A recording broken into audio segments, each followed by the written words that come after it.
জোরে কোন আলহামদুলিল্লাহ।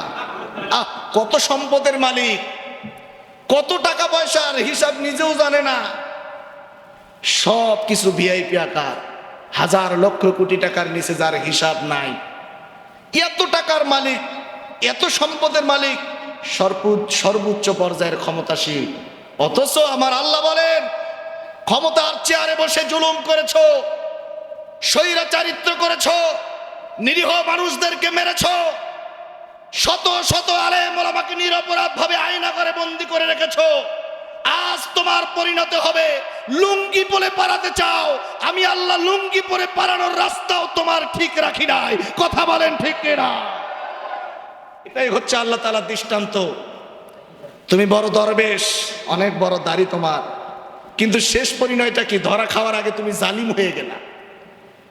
তুমি কিলিং সেভ করে মনে করেছো তুমি পালাতে পারবে, বাঁচতে পারবে, সফল হতে পারবে না। ইন্নাহু লা ইফলিহুজ জালিমুন। তুমি জালিম ছিলে, তুমি দাড়ি কেটে কেন? আল্লাহ যদি তোমার বিচার এই জমিনে করে, 70 হাত মাটির নিচে গেলেও সেখান থেকে তোমাকে বের করে আনা হবে। কথা বলেন ঠিক কিনা? ভাই, এগুলো হচ্ছে আমাদের শিক্ষা।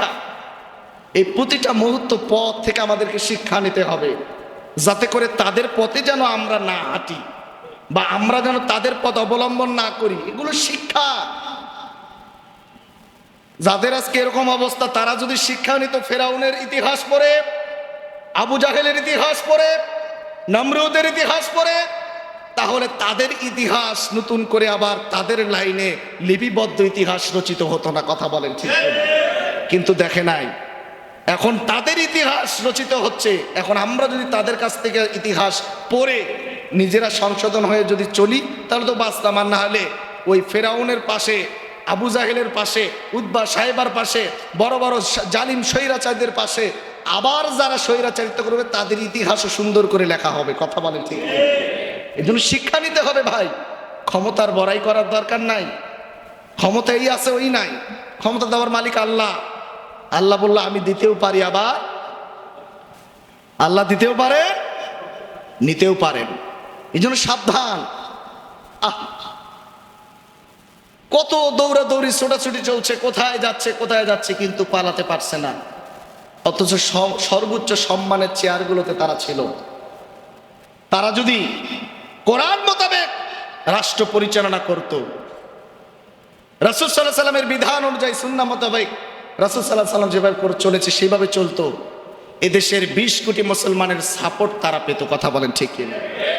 কিন্তু দুঃখজনিত বিষয়, এত কিছু করার পরও, এত বড় ক্ষমতাশীল হওয়ার পরও 20 কোটি তো দূরে থাকলো, 4টা মানুষও তার পাশে নাই। যখন কোর্টে দাঁড়ানো হয়, একটা উকিল, একটা মোহরি তার পক্ষে, তার পক্ষ নিয়ে লড়ার মতো কেউ সে দাঁড়ায় নাই, অসহায়ের মতো নিরুপায় হয়ে দাঁড়িয়ে আছে।